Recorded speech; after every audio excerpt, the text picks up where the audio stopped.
আসরে মা বোনেদের সকলকে স্বাগত জানিয়ে শুরু করছি আমাদের আজকের আসর। মা বোনেরা, আমরা কিন্তু জানি নারীর শিক্ষাই নারী মুক্তির একমাত্র পথ। আর এই বিষয়ে কথা বলার জন্য আজ আমাদের সঙ্গে রয়েছেন সহায়ক শিক্ষিকা জীবন বিজ্ঞান বরদাকান্ত বিদ্যাপীঠের নাজনীন সুলতানা। নমস্কার নাজনীন। হ্যাঁ, নমস্কার মহুয়াদি। অসংখ্য ধন্যবাদ আমাকে এই মহিলা মজলিসে আমন্ত্রণ জানানোর জন্য। আমি আজ ভীষণ খুশি, ভীষণ গর্বিত যে আমার কণ্ঠ আজকে অনেক নারীর কাছে পৌঁছে যাবে। আর আকাশবাণীর এই প্রান্তে আর ওই প্রান্তে সকল নারীরা মিলে আজকে আমরা একটা নতুন স্বপ্ন দেখব, নতুন সমাজ গড়ার, যেখানে ধর্মের নামে বা সংস্কারের নামে বা শারীরিক অক্ষমতার অজুহাতে কোনো মহিলাকে কেউ পেছনের দিকে ঠেলবে না। আমরা সকলে হাতে হাত ধরে এগিয়ে চলবো। একদম ঠিক। আমরা এই বিষয়ে কথা বলার জন্যই আজকে এই আসরে উপস্থিত হয়েছি। আসলে নারী মানে মা, নারী মানে স্ত্রী, নারী মানে ভগিনী। এই যে নারীদের এত রূপ, এত তাদের বৈচিত্র্য, এই বৈচিত্র্যের মাঝে কিন্তু নারীত্ব বিষয়টি একটা অন্য জায়গায়। কারণ আমরা বিভিন্ন রূপে বিভিন্ন ভাবে নিজেদেরকে ঢেলে দিই, ঠিক জলের মতন। কিন্তু জলেরও তো একটা নিজস্ব অস্তিত্ব আছে। সেই অস্তিত্বের খোঁজেই কিন্তু আমাদের শিক্ষার প্রয়োজন রয়েছে। সেই কারণে নাজনীন, আমি প্রথমেই তোমাকে যে কথাটি বলবো, মানে যে প্রশ্নটির দিকে আমি এগিয়ে যাব, সেটা হলো যে শিক্ষাকে আমরা বহন করলাম, বাহন করলাম না। কবিগুরু রবীন্দ্রনাথ ঠাকুর বহুদিন আগেই কথাটি বলে গিয়েছেন। তো সেটি কি আজকের সমাজেও যথেষ্ট যুক্তিযুক্ত নারীদের জন্য? হ্যাঁ, এটা কিন্তু নারী পুরুষ নির্বিশেষে এই কথাটি একদমভাবে প্রযোজ্য। আমি যেহেতু শিক্ষিকা, প্রথমত আমি নারী পুরুষ নির্বিশেষে কথাটির উত্তর দেওয়ার প্রয়োজন বোধ করছি। যে আসলে কি হচ্ছে, যে কোনো সমাজে উন্নত হওয়ার জন্য নারী বলো পুরুষ বলো সকলেরই শিক্ষার ভীষণ ভাবে প্রয়োজন। একবার আমরা যখন এডুকেশন সিস্টেমের মধ্যে যাচ্ছি, একবার আচার্য প্রফুল্ল চন্দ্র রায় তিনি আক্ষেপ করে বলেছিলেন যে ক্লাসে ছাত্রদেরকে চন্দ্রগ্রহণ পড়াইলাম, এত করে পড়াইলাম যে চাঁদের ছায়া পৃথিবীতে পড়ে চন্দ্রগ্রহণ হয়। তাহারা পড়িল, লিখিল, নম্বরও পাইল, পাশও করিল। কিন্তু আবার যখন চন্দ্রগ্রহণ হইল, তাহারা ঢোল করতাল এবং শঙ্খ বাজাইতে বাজাইতে রাস্তায় বেরিয়ে পড়িল। এই যে আক্ষেপটা তিনি করে গেছেন, যে আমরা শিক্ষাকে কি করছি, শিক্ষাকে আত্মস্থ করছি না। আমরা শুধু পড়া মুখস্থ করবার তাগিদে একটা জ্ঞানকে অধিস্থ করবার জন্যই আমরা কিন্তু শুধু পড়ে যাচ্ছি। একদম। তো সেই শিক্ষাটাকে তখনই সেটা ফলপ্রসূ হবে যখন আমরা শিক্ষার যে ধারণাটা সেটা আমার বাস্তব দৈনন্দিন জীবনে প্রয়োগ করব। তো এই শিক্ষাকে শুধু বহন করে চলা, শিক্ষাকে যদি আমি নিজের মধ্যে অঙ্গীভূত করতে না পারি, তবে এটা শুধুমাত্রই পড়া মুখস্থ করবার একটা বোঝা হয়ে দাঁড়াবে। একদম। শিক্ষাকে আমাদের প্রতিটি জীবনে প্রতিটি আঙ্গিকে প্রয়োগ করতে হবে। এভাবেই আমাদের সকলকে এগিয়ে যেতে হবে। ঠিক। কিন্তু এই যে প্রফুল্লচন্দ্র রায় বলেছিলেন, এটাও কিন্তু পুরুষদের জন্য, মানে ছাত্রদের কথা বলা হয়েছে। অর্থাৎ যে সময় উনি এই কথাটি বলেছিলেন, সেই সময় মহিলাদের কিন্তু শিক্ষা অঙ্গনে প্রবেশের অধিকার ছিল না। বলা হতো একটি মেয়ে যদি লেখাপড়া শেখে তাহলে সে বিধবা হবে। এই কথাটি বলে তাকে শিক্ষার অঙ্গন থেকে দূরে রাখার একটা প্রবণতা সব সময় ছিল। কিন্তু আজকে সেই দিনটি নেই। আজকে তার থেকে আমরা অনেকটা এগিয়ে এসেছি। তবু আক্ষরিক অর্থে কি এগিয়ে এসেছি? মানে একজন, আমরা যেরকম বলি একজন নারী শিক্ষিত মানে তার পরিবার শিক্ষিত, তার সমাজ শিক্ষিত, সর্বোপরি দেশ শিক্ষিত। তো কিন্তু তবুও কিন্তু আজকে আমাদের একটু কলেজ পাশ করলেই বা হায়ার সেকেন্ডারি পাশ করলেই, আর একটু ভালো করে বলতে গেলে 15, 16, 17, 18 পর্যন্ত কিন্তু আমরা অপেক্ষা করি না, আমরা মেয়েদের বিয়ে দেওয়ার একটা চেষ্টা শুরু করে দিই। এটা কতখানি মহিলা প্রগতিতে বাধা সৃষ্টি করে? হ্যাঁ, দেখো, নারী শিক্ষার ক্ষেত্রে প্রথমত আমি স্বামী বিবেকানন্দের বাণী দিয়ে শুরু করছি। স্বামী বিবেকানন্দ বলেছিলেন যে একটি জাতিকে শিক্ষিত করতে চাইলে প্রথমেই নারীকে শিক্ষিত করতে হবে।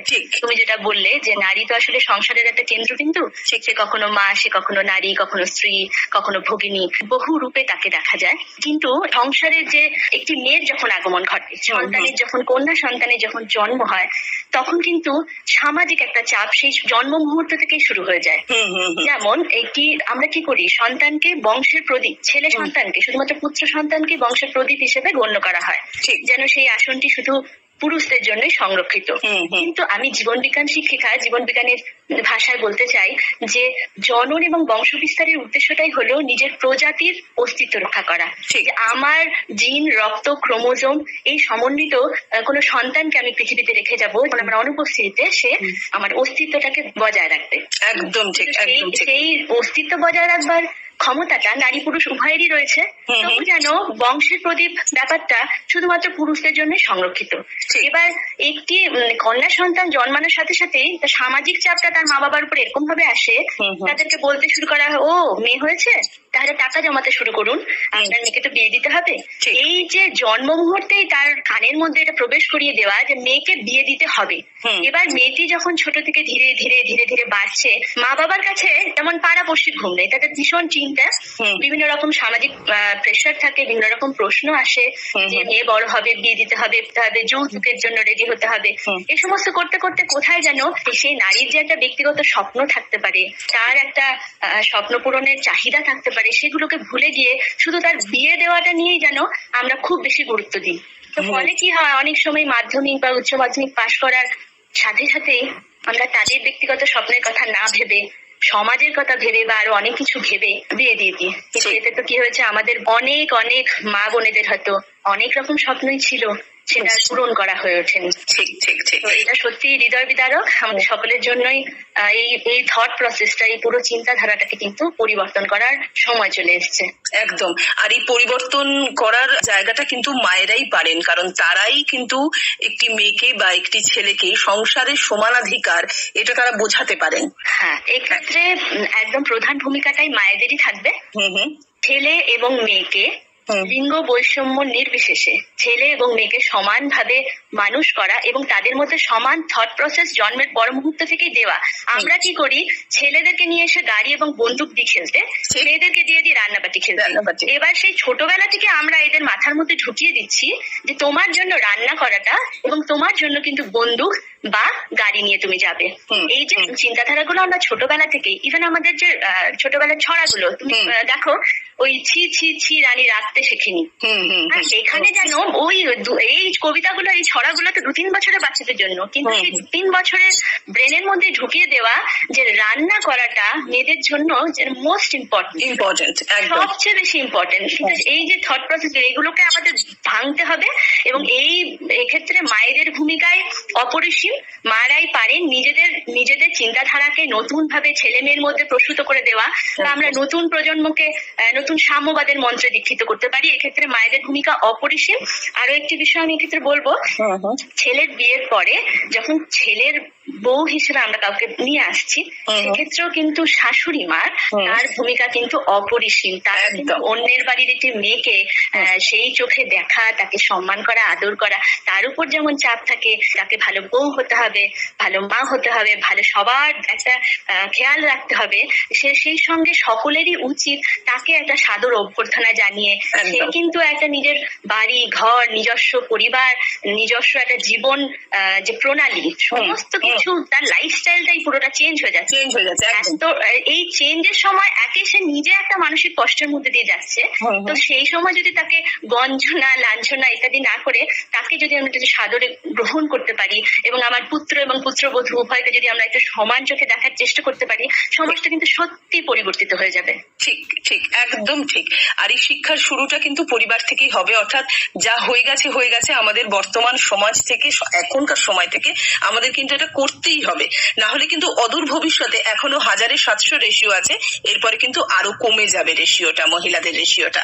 তো এই শিক্ষার ক্ষেত্রে কিন্তু মানে আমরা তো এটা আলোচনা করলাম যে সমাজে মহিলাদের অবস্থান বা সামাজিক ভাবে কি করে তাকে পরিবর্তন করা যায়। এই নারী শিক্ষায় আমার মনে হয়, যেটা আমরাও হয়তো পালন করি কোনো কোনো সময় চাপে পড়ে, যে সংস্কার আর কুসংস্কার। অর্থাৎ যেটা ভালো, যেটা তুমি একদম শুরুতেই বললে যে আচার্য প্রফুল্লচন্দ্র রায় চন্দ্রগ্রহণ বিষয়, এটা যে একটা টোটালি বিজ্ঞান সম্মত একটা বিষয়, সেটাকে না করে আমাদের চন্দ্রগ্রহণ বা সূর্যগ্রহণ হলে আমরা খাওয়া দাওয়া বন্ধ করে দিই, এমনকি হাঁড়ি বাসন কোসন সব ধুয়ে আবার নতুন করে রান্না করি। এই যে বিষয়টা আমাদের রয়েছে, এই যে সংস্কার আর কুসংস্কার এই দুটো মিলেমিশে গেছে, কোনটা সংস্কার ভালোর জন্য না করে আমরা সেটাকে কুসংস্কারে পর্যবসিত করছি এবং টোটাল চাপটা মেয়েদের উপর এসে পড়ছে। এটা নারী শিক্ষায় কতটা বাধা বলে তুমি মনে করো? দেখো, ভারতবর্ষ সংস্কার সংস্কৃতির দেশ, ফলে সংস্কারগুলিকে আমাদের সম্মান অবশ্যই করতে হবে। কিন্তু আমার ব্যক্তিগত মতামত হলো, সংস্কারটাকে আমরা ততক্ষণ অবধি পালন করব যতক্ষণ সেটা আমার কোনো আমার বা সংসারের বা অন্য কোথাও সমাজের কোথাও ক্ষতি না করছে। আর তুমি চন্দ্রগ্রহণের কথা বললে, আমি আরো একটা কথা বলি। আমাদের সক্রিয় এঠোর যে বাতিক আমাদের অনেক মা দিদিদেরই রয়েছে, তো এটা একটা সময় কিন্তু এটা তো সংস্কার হিসেবে মানা হয়। সংস্কার হিসেবে মানতে মানতে এটা মা দিদিমার কাছ থেকে কনসেপ্ট গুলো এসছে, এগুলো আমাদের মধ্যে প্রথিত হয়ে গেছে। তো আমরা যুগের পর যুগ ধরে আমরা একই জিনিস ফলো করতে এসেছি। ফলো করাকে বা অসম্মান করতে আমি বলছি না, সবই ফলো করুন, কিন্তু এক একটা সময় কি হচ্ছে ওসিডি বা অবসেসিভ কম্পালসিভ ডিসঅর্ডারে পরিণত হচ্ছে। মানে এটা বাতিকটা এত মাত্রায় হয়ে যাচ্ছে যে নিজের মানসিক স্বাস্থ্য ক্ষয়ক্ষতি হচ্ছে, প্লাস কি হচ্ছে এই বাড়ির মহিলার যখন এই ওসিডিটা হচ্ছে তার জন্য কিন্তু পরিবারের বাকি সকল সদস্যদেরকেও ভীষণ ভুগতে হয়। শুধু এটা না, সংস্কার ব্যাপারে এই কথাটাও আসবে। যেমন ধরো ভাসুরকে সম্মান জানাতে হবে। আমি রিসেন্টলি মিড ডে মিল ডিস্ট্রিবিউশনে গিয়েছিলাম, তো সেখানে দেখলাম এক মহিলা তার ভাসুরের নাম কিছুতেই বলতে চাইছিল না। খুব অসুবিধা হচ্ছিল বলতে।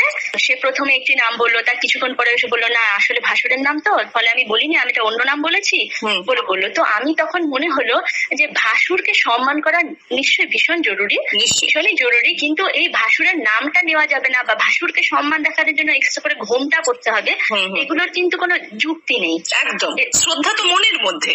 এই বিষয় পুরো উদাহরণ আমাদের আশেপাশে প্রচুর। একদম একদম। আর যেটা রয়েছে তুমি ওসিডি বলে, অর্থাৎ সূচিবায়ুগ্রস্ততা যেটা আমাদের রয়েছে, বারবার হাত ধোয়া, আমিষ নিরামিষের বাছ বিচার করা, এঁটো কাটা মানা, এগুলো যেগুলো আমাদের রয়েছে না, মানতে নিশ্চয়ই হবে, কিন্তু সেটা যদি একটা সাংঘাতিক পর্যায়ে চলে যায়, এবং সেটা আমার শুধু নয় পরিবারেরও একটা কোনো কোনো সময় দেখা যায় পরিবারের লোকেরাও কিন্তু খুব বীতশ্রদ্ধ হয়ে পড়ছে।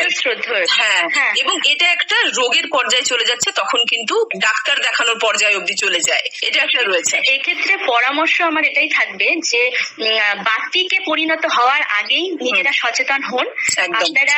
আর আমাদের মেয়েদের সাধারণত সংস্কার মানে শুরু হয়, কিছুটা তো শুরু হয়ে যায় আমাদের শুরু থেকে, জীবনেই শুরু থেকে, আর বেশি মাত্রায় বেড়ে যায় হচ্ছে বিয়ের পর। বিয়ের পর যেন আমাদের দুনিয়ার যত সমস্ত নিয়ম আছে সবই পালন করতে হবে, সংসারের কল্যাণের সমস্ত জন্য কোনোদিন আমায় নিরামিষ খেতে হবে, কোনোদিন আমায় উপোস রাখতে হবে। হ্যাঁ, সব মহিলাদেরাই সমস্ত দায়িত্বটা নিজের মাথার উপর নিয়ে তাদের সমস্ত সংস্কার গুলো মানে উইথ 100% ডেডিকেশন নিজেকে একদম উৎসর্গীকৃত করে দিয়ে সংসারের কল্যাণের জন্য মানতে শুরু করে দেন। অবশ্যই মানবেন, আমি কিছু বলছি না, ভারতবর্ষ বললামই তো সংস্কার সংস্কৃতির দেশ, কিন্তু কোনো কিছুই বাড়াবাড়ি করা যাবে না। এবং সবার কল্যাণের কথা ভেবে যেমন আমরা এই সমস্ত সংস্কারের দিকে হাঁটছি, সবার কল্যাণের কথা ভেবে নিজের খেয়ালটা রাখতে হবে। আমরা মায়েরা কি করি, এটা খুব গুরুত্বপূর্ণ সকলকে বলা, আমরা মায়েরা দেখি বাড়ির সকলকে খেতে দিয়ে সবচেয়ে শেষে এসে 4টা বেজে যাচ্ছে, 5টা বেজে যাচ্ছে, তার হয়তো খাওয়ারই সময় হয়নি।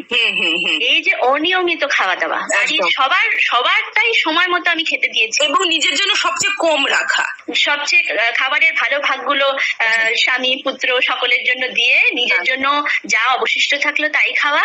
তবে নিজেকে কি করছি আমরা, একেবারেই প্রাধান্য দিচ্ছি না।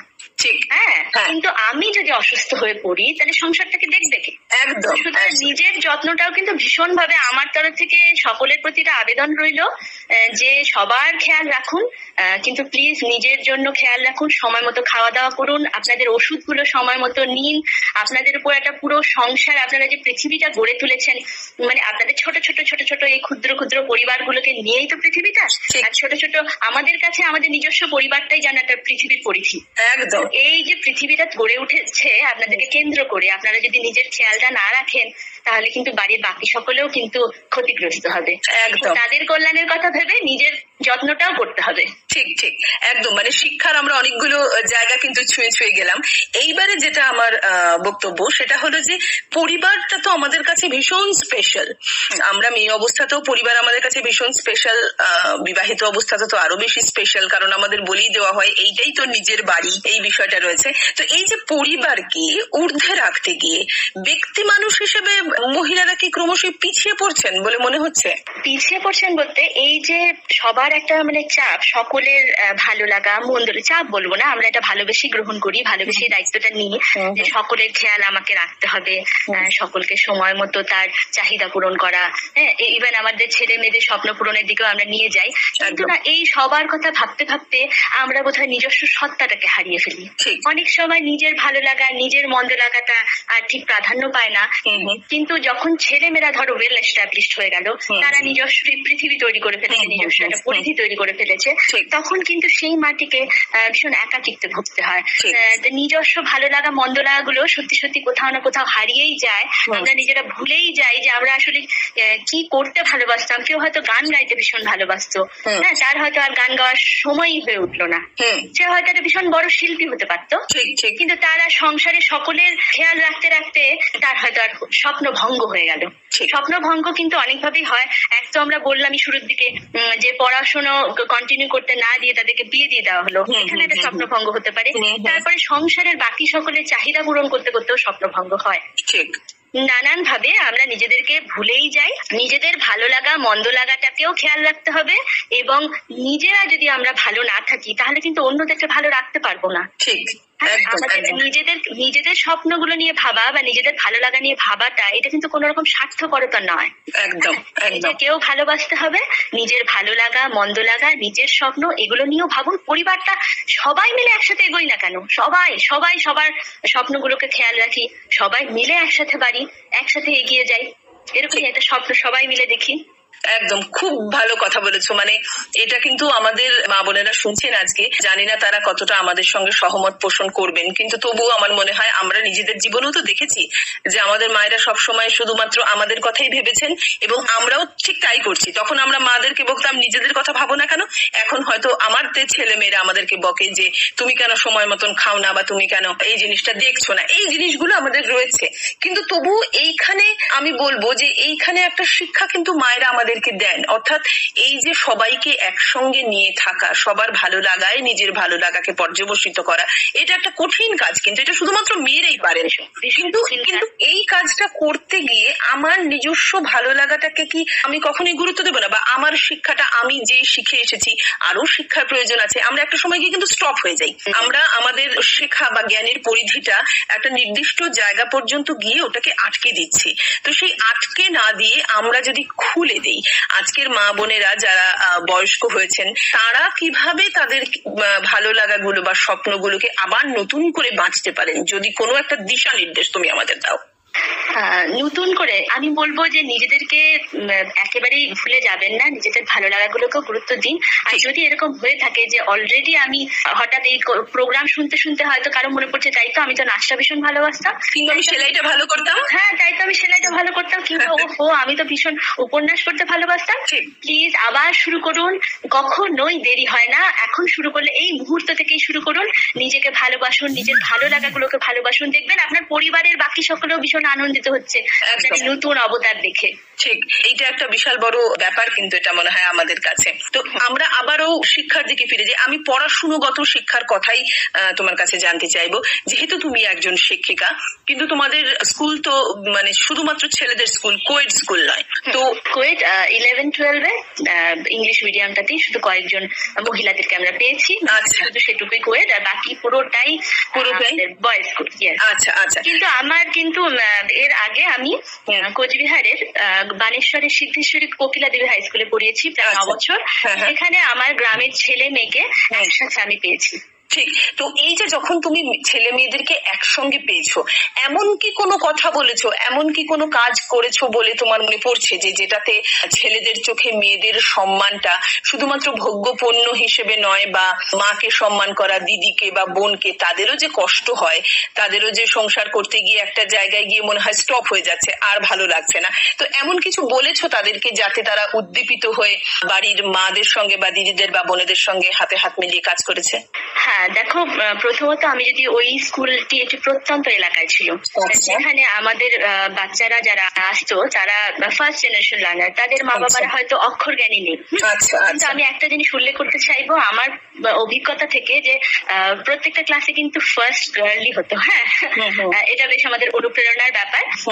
আমাদের ক্লাস 9 বলো 5 বলো যে কোনো জায়গায় দেখতাম যে যেসব মেয়েরা তারা ভীষণভাবে চাইছে, মেয়েদের তো আসলে অপরিসীম শক্তি, অপরিসীম ক্ষমতা, ধৈর্য শক্তি বলো, সহ্য শক্তি বলো, সেগুলোকে নিয়ে আমরা অনেক বেশি আলোচনা করি। কিন্তু মেয়েদের মধ্যে যে একটা তেজ রয়েছে, মেয়েদের মধ্যে সবকিছু করবার একটা জেহাদ ঘোষণা করবারও একটা জেদ রয়েছে। মেয়েরা সমস্ত কিছু করতে পারে, মেয়েরা চাইলে এভারেস্ট জিতে নিতে পারে, অরুণিমা ঘোষ বাচেনজি পালের মতো, কিংবা ইংলিশ চ্যানেল পেরিয়ে যেতে পারে, কল্পনা চাওলার মতো স্পেসে চলে যেতে পারছে। মেয়েরা যে কোনো কিছু করতে পারে। এবং একবার যদি আমরা ভেবে নিই যে আমাদেরকে এগিয়ে যেতে হবে, তাহলে কিন্তু মেয়েদেরকে কেউ ঠেকাতে পারবে না। তো আমার ওই পুরোনো অভিজ্ঞতাও তাই বলে। তো মহিলারা, মেয়েরা যাদের খুব চেষ্টা ছিল, তারা কিন্তু ভীষণভাবে নিজেদেরকে এগিয়ে নিয়ে এসছে। এবং আফটার দিস 10 years আমি এখন যখন ওদেরকে দেখি, ওরা এখন অনেক অনেক স্মার্ট। তবে আমি যখন জয়েন করেছিলাম তখন সেখানে আমি যখন তখন কম্পিউটার এভাবে করে আসেনি, টাইপিং করতে বসেছিলাম স্কুলে, তো আমাকে দেখার জন্য ভিড় হয়ে গেছিল যে একজন মহিলা টাইপ করছে টাইপরাইটারে বসে। এটা কি সাংঘাতিক বিষয়, ভীষণ সাংঘাতিক বিষয়। আমি আরেকটি অভিজ্ঞতাও তোমাকে শেয়ার করতে চাই তোমার সঙ্গে। আমি ক্লাস 9-এ 9 কিংবা 10 হবে, মাইক্রোস্কোপ দেখানোর চেষ্টা করি। যে স্কুলে একটা দেখলাম মাইক্রোস্কোপ রয়েছে, তো আমি ভাবলাম যে মাইক্রোস্কোপটা নিয়ে ক্লাসে দেখাই। তো আমার যেটা অভিজ্ঞতা হলো, ছেলেরা উঠে উঠে এসে মাইক্রোস্কোপটা দেখছে, মেয়েরা কিছুতেই নিজের জায়গা থেকে কিছুতেই আসতে চাইছে না। আমি খুব অবাক হলাম যে এটা কেন হচ্ছে। আমি ওদেরকে বললাম তোমরা এসো, তোমরা। ওরা লজ্জা পাচ্ছে, ভয় পাচ্ছে, ওদের যে মেন্টাল ব্যারিয়ার, গিয়ে এগিয়ে আসতে ওরা পারছেই না। ওরা এভাবেই বড় হয়েছে, মাইক্রোস্কোপ দেখা সেখানে ওরা এগিয়ে আসতে পারছে না। পুরুষরা আগে দেখবে, তারপরেও তারা নিজের জায়গায় বসে আছে। আমি তখন তাদের ভীষণভাবে ইন্সপায়ার করেছিলাম যে দেখো, এই সমস্ত যন্ত্রপাতি দেখবার সুযোগ ভীষণ বিরল, তোমরা সেই সুযোগটা পাচ্ছ, কাজে লাগাও, এটাকে দেখো। এটা একটা বিরল অভিজ্ঞতা, এটা একটা অন্যরকম অভিজ্ঞতা। এরপরে কতটা কি পারবে, হয়তো তোমার এত ভালো লেগে গেল যে তুমি এরপর এটা নিয়ে পড়াশোনা করতে চাইবে, অনেক এগিয়ে যেতে চাইবে। হ্যাঁ, মহিলাদেরকে নিয়ে ওখানে আমার এরকম ভিন্ন ধরনের অভিজ্ঞতা হয়েছিল। এবং আমার ওই টাইপ রাইটিং করা বা আমার খেলা, আমার ব্যাডমিন্টন খেলা, মানে everything was a inspiration to them. মানে ওরা সবাই ভীষণ ইন্সপায়ার্ড হয়েছে, এখনো তারা আমাকে ভীষণ লেখে। আমি ওদের ভালোবাসায় খুব আপ্লুত যে আমি ওদেরকে ইন্সপায়ার করতে পেরেছি। তখন হয়তো আমাকে ভয় পেত, ঠিক বলতো না। আজকাল বিভিন্ন সোশ্যাল মিডিয়ায় আমার ছাত্রছাত্রীরা আমাকে ভীষণ ভালোবাসা জানায়, আমি তাদের প্রতি কৃতজ্ঞ। আর এখানকার স্কুলের স্টুডেন্টদেরও আমি অনেক দেখেছি, তারা ছেলেরা ভীষণ সংবেদনশীল স্টুডেন্ট আমাদের রয়েছে। তাদের আমি লেখাও পড়েছি। যে আমি কোভিড সিচুয়েশন নিয়ে বলবো, আমার একটি স্টুডেন্ট রনিত তালুকদারের লেখা আমি পড়লাম পরশুদিন। তার বাড়িতে তার একটা অভিজ্ঞতা হয়েছে যে একজন মহিলা, বিধবা মহিলা, তার হাজবেন্ড 1.5 বছর হলো মারা গেছে, তার ছেলেকে নিয়ে তার বাড়িতে এসেছিল রিকোয়েস্ট করতে যে রনিতের মা যেন ওকে একটু পড়ায়, কারণ টিউশন ফিস দিতে পারছে না বলে। তার টিউটার, তার যার কাছে পড়তো, যেহেতু মা হয়তো পড়তে পারেন না, লিখতে জানেন না, কারোর কাছে দিয়েছিলেন, তো সে আর পড়াচ্ছে না। আর এই লকডাউনের সিচুয়েশনে যা অবস্থা হয়েছে, খাবার, দৈনন্দিন জীবনের খাবারটা গ্রহণ করাটাই, সংগ্রহ করাটাই অনেক কঠিন হয়ে গেছে অনেকের পক্ষে। তো এই যে এই ব্যাপারটা নিয়ে, সেই মহিলার বেদনা নিয়ে রনিত লিখেছে এবং তাদের বাড়ি গিয়ে দেখেছে সেই মা তার কি দুরবস্থার মধ্যে রয়েছেন। রনিত সাহায্য করতে চাইলেও সেই মা, তার আত্মসম্মান বোধ এত প্রবল যে সাহায্যটা গ্রহণ করেননি, শুধু বলেছেন আমার ছেলেটাকে একটু দেখো, পড়িয়ে দিও, আমি তো পড়াতে পারছি। তার কত চিন্তা দেখো তুমি, এই সিচুয়েশনে যেখানে ভাত ডাল জোগাড় করতে হিমশিম খেতে হচ্ছে, তবু কিন্তু সে তার ছেলের স্বপ্নটাকে থামতে দিচ্ছে না। কোনো না কোনো ভাবে ছেলেকে যে কোনো ভাবেই হোক পড়ানোর জন্য নিয়ে যাচ্ছে। এবং এই যে এই ঘটনা তো আমি আমার স্টুডেন্টের মাধ্যমে জানলাম, রনিতের মাধ্যমে। তো সে যে এতটা সংবেদনশীল, এরকম আরো অনেক আমার ছাত্ররা আছে যারা ভীষণভাবে সংবেদনশীল, মায়েদের দুঃখ বোঝে, তারা মায়েদের হাতে হাতেও সাহায্য করে। আমি যারা শুনছে তাদের সকলকেও বলছি, প্লিজ মায়েদেরকে বাড়িতে সাহায্য করো। তোমরা মায়েরা যেমন তোমাদের খেয়াল রাখে, তোমরাও তাদের খেয়াল রাখো। ঠিক, একদম ঠিক। আমরা একদম অনুষ্ঠানের শেষে চলে এসেছি, সময় আমাদের আর একদম নেই। তবে তোমার এত সুন্দর মূল্যবান মতামত মতামত কিন্তু আমার মনে হয় আমাদের মা বোনেরা যারা শুনছেন তাদের খুব ভালো লাগবে এবং তারা নিশ্চয়ই চেষ্টা করবেন যাতে কিভাবে তারা নিজেদের শিক্ষাকে তাদের সন্তানের মধ্যে চালিয়ে দিতে পারেন। অনেক অনেক ধন্যবাদ তোমাকে। মা বোনেরা, এতক্ষণ মহিলা মজলিসের আসরে আমরা আলোচনা করলাম নারী শিক্ষাই নারী মুক্তির পথ। আর এই আলোচনার জন্য আমাদের সঙ্গে ছিলেন শিলিগুড়ি বরদাকান্ত বিদ্যাপীঠের জীবন বিজ্ঞানের শিক্ষিকা নাজনীন সুলতানা। আপনাদের সঙ্গে ছিলাম আমি মহুয়া চট্টোপাধ্যায়। আজ এই পর্যন্তই। সকলে ভালো থাকবেন। নমস্কার।